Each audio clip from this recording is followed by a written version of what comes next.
SAT ആശുപത്രിയിൽ വൈദ്യുതി തടസ്സപ്പെട്ടതിൽ ആശുപത്രി അധികൃതർക്ക് വീഴ്ച പറ്റിയെന്നാണ് പ്രാഥമികമായ വിലയിരുത്തൽ. വൈദ്യുതി മുടങ്ങുമെന്നറിഞ്ഞിട്ടും കൃത്യമായി ബദൽ ക്രമീകരണം ഒരുക്കിയില്ല. പുറത്തുനിന്ന് ജനറേറ്റർ എടുക്കുന്നതിൽ കാലതാമസമുണ്ടായി എന്നാണ് കണ്ടെത്തൽ. അതേസമയം SATയിലെ വൈദ്യുതി ബന്ധം പൂർണ്ണമായും പുനഃസ്ഥാപിച്ചിട്ടുണ്ട്. വിവരങ്ങളുമായി SAT ആശുപത്രിയിൽ നിന്ന് സുനുഷ അയ്യല്ലൂർ ചേരുന്നു. Sunusha, very good morning. ഇന്നലെ വൈകുന്നേരം ഈ വാർത്ത നമ്മൾ പുറത്തു വിടുമ്പോൾ വലിയ ആശങ്കയും വലിയ ബുദ്ധിമുട്ടും ഒക്കെ ആയിരുന്നു. പക്ഷേ അനിഷ്ട സംഭവങ്ങളൊന്നും ഉണ്ടായില്ല. പക്ഷേ ഈ വീഴ്ച ഗുരുതരമാണ് എന്ന കാര്യത്തിൽ സർക്കാരിനും ബോധ്യം വന്നിട്ടുണ്ടെന്ന് തോന്നുന്നു. ആരോഗ്യവകുപ്പ് മന്ത്രി പറഞ്ഞത് ഇന്നലെ അവിടെ വൈദ്യുതി മുടങ്ങാനുള്ള സാധ്യതയുണ്ടായിരുന്നു. ഏതെങ്കിലും തരത്തിൽ ആശുപത്രി അധികൃതരുടെ ഭാഗത്തു നിന്ന് വീഴ്ച ഉണ്ടായിട്ടുണ്ടോ എന്ന് പരിശോധിക്കുമെന്നാണ്. നമ്മൾ മനസ്സിലാക്കുന്നത് എന്താണ്? ഒരു ബദൽ സംവിധാനം ഇല്ലാതെ 3 മണിക്കൂർ ICU അടക്കം ഇരുട്ടിലാക്കുന്ന ഒരു നടപടിയിലേക്ക് അല്ലെങ്കിൽ ഒരു വീഴ്ചയിലേക്ക് എങ്ങനെയാണ് SAT ആശുപത്രി പോയത്? സുനിഷ അയ്യല്ലൂർ. അരുൺ, അത് തന്നെയാണ്. ഏതായാലും അതിനു മുന്നേ പറയട്ടെ, വൈദ്യുതി ബന്ധം പൂർണ്ണമായും പുനഃസ്ഥാപിച്ചിട്ടുണ്ട് എന്നതാണ് ആശുപത്രി അധികൃതർ ഇപ്പോൾ നൽകുന്ന അറിയിപ്പ്. നേരത്തെ ഈ ട്രാൻസ്ഫോമറുമായി ബന്ധപ്പെട്ട വിഷയമായിരുന്നു ഈ വൈദ്യുതി തടസ്സപ്പെടാനുള്ള കാരണം. അതായിരുന്നു 2 ദിവസമായി വലിയ ബുദ്ധിമുട്ടിലേക്ക് മാറ്റിയതും. ജനറേറ്ററിലേക്കുള്ള പ്രവർത്തനം SAT ആശുപത്രിയിൽ ജനറേറ്ററിലാണ് വൈദ്യുതി ലഭിക്കുകയും ചെയ്തിരുന്നത്. അതിനിടയിലാണ് ഇന്നലെ ജനറേറ്ററും തകരാറുമാകുന്നത്. അങ്ങനെയാണ് 3 മണിക്കൂറോളം വൈദ്യുതി ബന്ധം പൂർണ്ണമായും തടസ്സപ്പെടുന്ന രീതിയിലേക്ക് കാര്യങ്ങൾ മാറുകയും ചെയ്തിരിക്കുന്നത്. ഏതായാലും നിലവിൽ പണി പൂർത്തിയായിട്ടുണ്ട്. ഇന്നലെ തന്നെ പണി നടക്കുകയും ചെയ്തിരുന്നു. അതിനിടയിൽ അല്പസമയം മുമ്പാണ് പൂർണ്ണമായും പുനഃസ്ഥാപിച്ചത്. ഇപ്പോൾ ജനറേറ്ററിലല്ല പ്രവർത്തിക്കുന്നത് എന്ന് ആശുപത്രി അധികൃതർ അറിയിക്കുകയും ചെയ്തിട്ടുണ്ട്. അതിനിടയിലാണ് അരുൺ പറഞ്ഞതുപോലെ തീർച്ചയായിട്ടും വലിയൊരു വീഴ്ച സംഭവിച്ചിട്ടുണ്ട് എന്നത് തന്നെ മനസ്സിലാക്കുന്നത്. കഴിഞ്ഞ ദിവസം ആരോഗ്യമന്ത്രി സംസാരിച്ചപ്പോഴും പറഞ്ഞത് അതാണ്. ഉദ്യോഗസ്ഥ തലത്തിൽ വീഴ്ച സംഭവിച്ചിട്ടുണ്ടെങ്കിൽ നടപടിയെടുക്കുമെന്നതാണ്. പ്രധാനമായും എടുത്തു പറയുന്ന ചില കാര്യങ്ങളുണ്ട്. ഏകദേശം ഒരു 7 മണി കഴിഞ്ഞപ്പോഴാണ് ഇവിടെ വൈദ്യുതി വിച്ഛേദിക്കപ്പെടുന്നത്. അപ്പോൾ തന്നെ പറഞ്ഞത് ജനറേറ്ററിന്റെ പ്രവർത്തനം 2 ജനറേറ്ററാണ് ഉണ്ടായിരുന്നത്. ഈ 2 ജനറേറ്ററിന്റെയും പ്രവർത്തനം പൂർണ്ണമായും നിലച്ചു എന്നതാണ്. പക്ഷേ പകരം സംവിധാനം ഒരുക്കാൻ SAT ആശുപത്രി അധികൃതർക്ക് കഴിഞ്ഞിട്ടില്ല എന്നത് തന്നെയാണ് പ്രധാനപ്പെട്ട ഒരു പ്രശ്നം.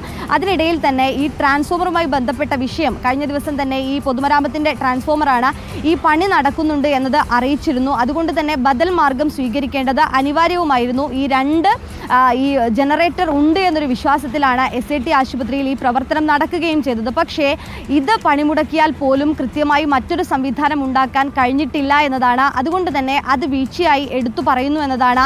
മറ്റൊരു സംവിധാനം 3 മണിക്കൂറോളമാണ്. അതിനിടയിൽ പോലും വൈദ്യുതി പുനഃസ്ഥാപിക്കാനോ നേരത്തെ പറഞ്ഞത് ഈ PWD ഇലക്ട്രിക്കൽ ഡിപ്പാർട്ട്മെൻറ്റിനോട് ചോദിച്ചപ്പോൾ ഉടൻ തന്നെ പുനഃസ്ഥാപിക്കുമെന്നൊരു അറിയിപ്പാണ് ലഭിച്ചത്. അതുകൊണ്ടാണ് മറ്റ് വഴികൾ തേടാത്തത് എന്നടക്കം. പക്ഷേ അങ്ങനെ ഒരു ഉറപ്പ് ലഭിച്ചെങ്കിൽ പോലും SAT ആശുപത്രിയുടെ ഭാഗത്തു നിന്നും പകരം സംവിധാനം ഒരുക്കേണ്ടതായിരുന്നില്ലേ എന്നത് തന്നെയാണ് ചോദ്യമായി ഉന്നയിക്കുന്നത്. അതുകൊണ്ട് തന്നെ അത്തരത്തിലൊരു വീഴ്ച സംഭവിച്ചിട്ടുണ്ടോ, അടിയന്തരമായി നടപടിയെടുക്കുന്നതിൽ ആശുപത്രി അധികൃതർക്ക് ഏതെങ്കിലും തരത്തിലുള്ള വീഴ്ച സംഭവിച്ചിട്ടുണ്ടോ എന്നത് തന്നെയാണ് പരിശോധിക്കുന്നത്.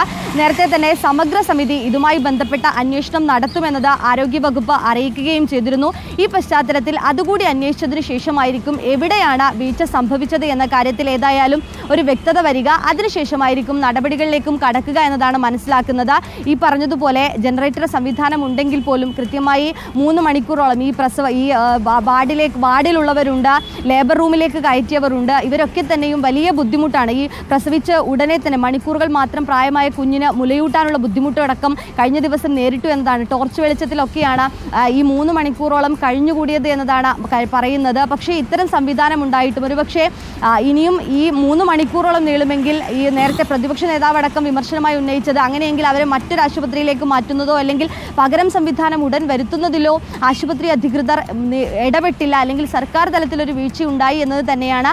അത് എവിടെ വീഴ്ച സംഭവിച്ചു, എന്താണ്, എവിടെയാണ്, ഏത് വകുപ്പിനാണ് ഇത്തരത്തിലൊരു പ്രശ്നം സംഭവിച്ചത് എന്നത് തന്നെയാണ്. ഏതായാലും അത് ഈ അന്വേഷിച്ച് നടപടികളിലേക്ക് നടപടി എടുക്കുമെന്നുള്ളത് തന്നെയാണ് ആരോഗ്യവകുപ്പ് അറിയിക്കുകയും ചെയ്യുന്നത്. അരുൺ, മാത്രമല്ല ഇന്നലെ ആ സമയത്ത് തന്നെ വലിയ ശക്തമായ പ്രതിഷേധം ഉണ്ടാവുകയും ചെയ്തു. ഈ ഒരു സംശയമുള്ളത്, സുനിഷ, സംസാരിക്കുന്ന പലരും ഇന്നലെ പറഞ്ഞത് ICUവിൽ അടക്കം വൈദ്യുതി മുടങ്ങിയെന്നാണ്. പക്ഷേ ആരോഗ്യവകുപ്പ് പറയുന്നത് ICUവിൽ വൈദ്യുതി മുടങ്ങിയിരുന്നില്ല, ICU ഉൾപ്പെടുന്ന ഗോൾഡൻ ബ്ലോക്കിൽ വൈദ്യുതി ഉണ്ടായിരുന്നുവെന്നാണ്. അതിലെന്തെങ്കിലും വാസ്തവമുണ്ടോ സുനിഷ?